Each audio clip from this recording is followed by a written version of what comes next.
The air was thick with betrayal, the kind that stinks like cheap perfume and broken promises.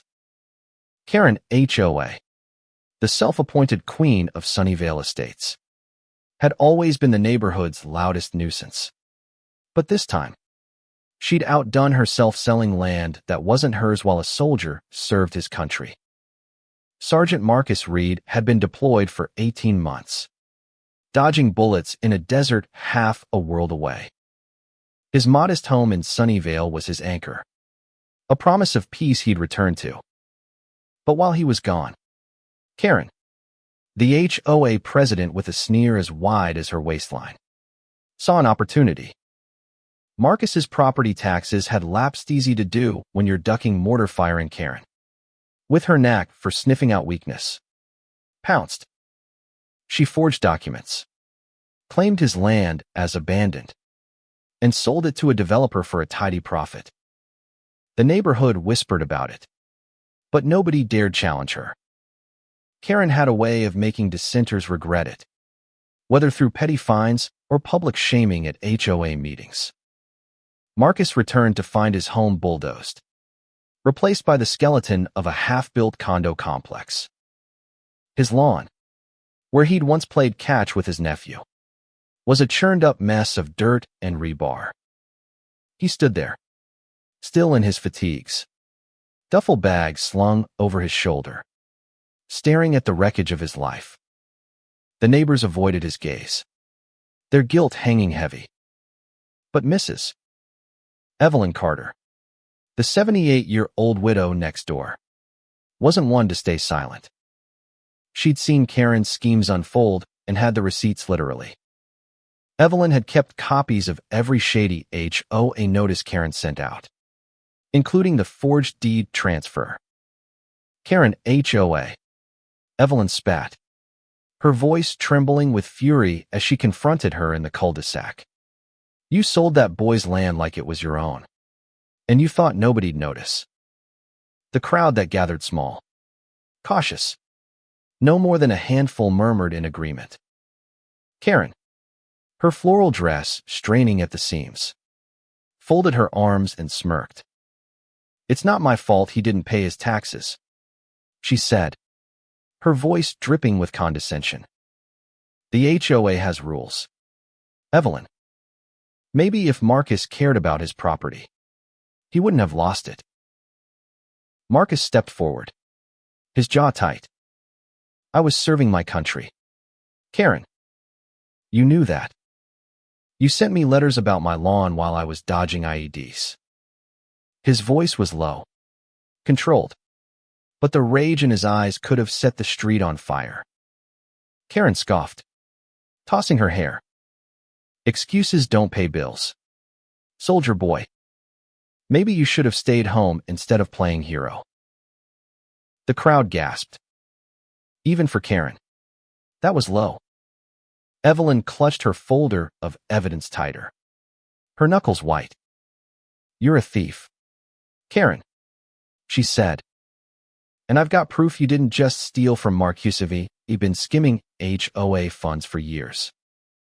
The accusation hung in the air like a guillotine blade. Karen's smirk faltered, just for a second, before she doubled down. Prove it, you old hag, she snapped. You're just jealous because I run this neighborhood better than you ever could. But Evelyn wasn't alone. Marcus had already contacted his commanding officer, who'd pulled strings to get the military's legal team involved. The developer who bought Marcus's land. Turns out, they'd been duped too, and they weren't happy about it. By the time Karen realized the tide was turning, it was too late. A military police officer arrived, flanked by a county official, holding a stack of repossession notices. Not just for Marcus's land, for the entire neighborhood. See, Karen's scam wasn't limited to one lot. She'd been forging documents for years, inflating HOA fees, and selling off delinquent properties to line her pockets. The military, with its zero-tolerance policy for fraud against service members, didn't just stop at Marcus's case. They dug deeper and found a web of deceit that implicated Karen in a dozen illegal sales. The developer, facing lawsuits, backed out, leaving the neighborhood in limbo. The county, backed by military authority, declared the entire HOA's land holdings null and void, effectively repossessing every lot Karen had touched. The showdown came at dusk, in the heart of Sunnyvale.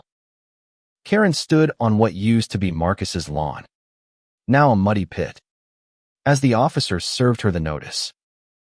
"Karen HOA," he said, his voice flat.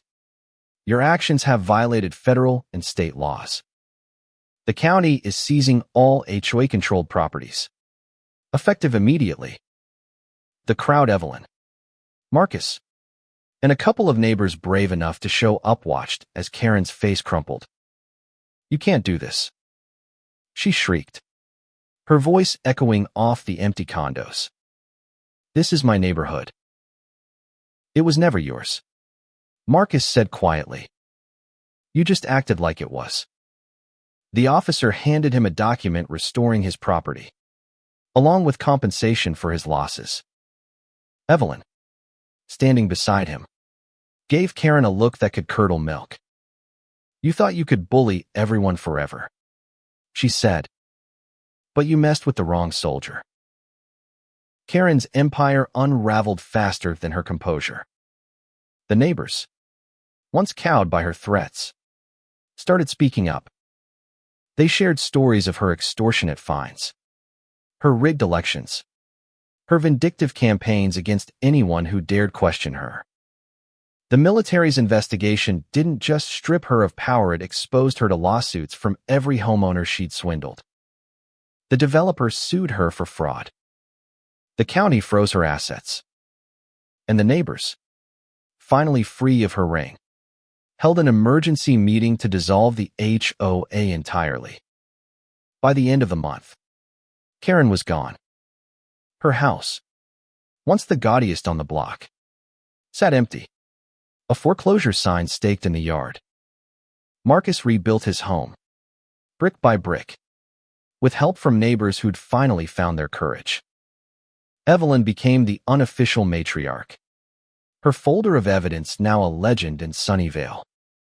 The neighborhood wasn't perfect. Scars from Karen's greed lingered in the half-built condos and empty lots, but it was theirs again.